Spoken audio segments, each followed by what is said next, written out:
একটা website project শুরু করার সময় বিজনেস ওনার সাধারণত প্রথমে কি জিজ্ঞেস করে থাকে? কত টাকা লাগবে, কত দিন লাগবে, ডিজাইন কেমন হবে?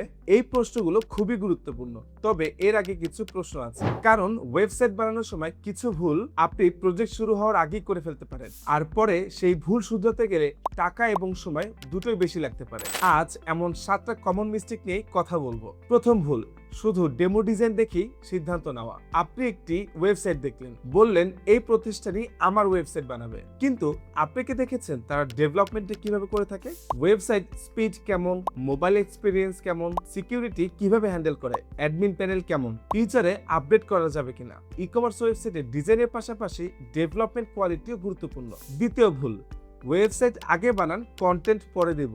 ধরুন আপনার 100টি প্রোডাক্ট, কিন্তু প্রোডাক্ট ইমেজ প্রস্তুত নেই, প্রোডাক্ট নেম ঠিক নেই, ডেসক্রিপশন নেই, প্রাইস লিস্ট এখনো ফাইনাল না, ডেলিভারি পলিসি এবং রিটার্ন পলিসিও নেই। তখন ডেভেলপমেন্ট টিমের জন্য প্রজেক্টটি এগিয়ে নেওয়া কষ্টসাধ্য হয়ে যায়। অন্তত বেসিক কন্টেন্ট স্ট্রাকচার রেডি করা ভালো। ওয়েবসাইট মোবাইল রেসপন্সিভ না হওয়া। ই কমার্স ওয়েবসাইটের ক্ষেত্রে মোবাইল এক্সপিরিয়েন্স শুরু থেকে ডিজাইনের অংশ হওয়া উচিত, কারণ মোবাইল ইউজাররা প্রোডাক্ট দেখবে, সার্চ করবে, রিভিউ দেখবে, কার্টও করবে। তাই মোবাইল ভার্সনটি পরে ঠিক করব এমনটি না ভেবে শুরু থেকেই প্ল্যান করা উচিত। চতুর্থ ভুল, ওয়েবসাইট ওনারের দৃষ্টিকোণ থেকে ওয়েবসাইট তৈরি করা। আপনি আপনার প্রোডাক্ট সম্পর্কে সব জানেন, কিন্তু নতুন কাস্টমার কিছুই জানে না। আপনি জানেন প্রোডাক্টের কোয়ালিটি কি, কাস্টমার জানে না। আপনি জানেন ডেলিভারিটা কিভাবে হয়, কিন্তু সেটি কাস্টমার জানে না।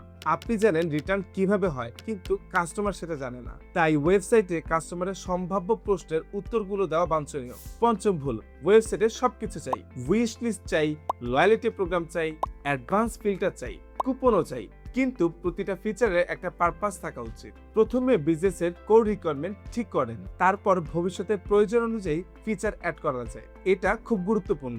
অনেক বিজনেস ওনাররা ভাবেন ওয়েবসাইট বানিয়ে ফেলে এখনই অর্ডার আসবে, কিন্তু ব্যাপারটা এমন নয়। অবশ্য ওয়েবসাইট আপনার সেল সিস্টেমের একটা অংশ। তার পাশাপাশি দরকার product, pricing, marketing, customer service, delivery. Website সবকিছুর বিকল্প নয়, বরং এই ওয়েবসাইট পুরো বিজনেস সিস্টেমের একটি গুরুত্বপূর্ণ প্ল্যাটফর্ম। আজ আপনার 50টি প্রোডাক্ট, আগামী বছর 500টি হতে পারে। আজ 20টা অর্ডার, আগামী বছর 500টি হতে পারে। তাই ওয়েবসাইট বানানোর সময় শুধু আজকের বিজনেস না দেখে বিজনেস কোথায় যেতে চায় সেটা নিয়ে ভাবা উচিত। কারণ আজকে যে স্ট্রাকচার আপনার কাছে ভালো মনে হচ্ছে, বিজনেস বড় হলে হয়তো সেটা যথেষ্ট নাও হতে পারে। তাই ওয়েবসাইট প্রজেক্ট শুরু করার আগে অন্তত এই বিষয়গুলো লিখে রাখুন। আমার টার্গেটেড কাস্টমারকে, আমি কি প্রোডাক্ট বিক্রি করি, কতগুলো প্রোডাক্ট আছে, কি কি ক্যাটাগরি আছে, কিভাবে অর্ডার নিব, কিভাবে ডেলিভারি করব, কিভাবে পেমেন্ট নিব, রিটার্ন এন্ড রিফান্ড পলিসি কি হতে পারে, ফিউচারে বিজনেসটি কতটা স্কেল করতে চাই। এই প্রশ্নগুলো তো যতটা পরিষ্কার থাকবে, ওয়েবসাইট প্রজেক্ট ততটা স্মুথ হওয়ার সম্ভাবনা থাকে। আমরা ওয়েব কারিগরে ক্লায়েন্টের সাথে প্রজেক্ট শুরু করার আগে রিকোয়ারমেন্ট বোঝার চেষ্টা করি।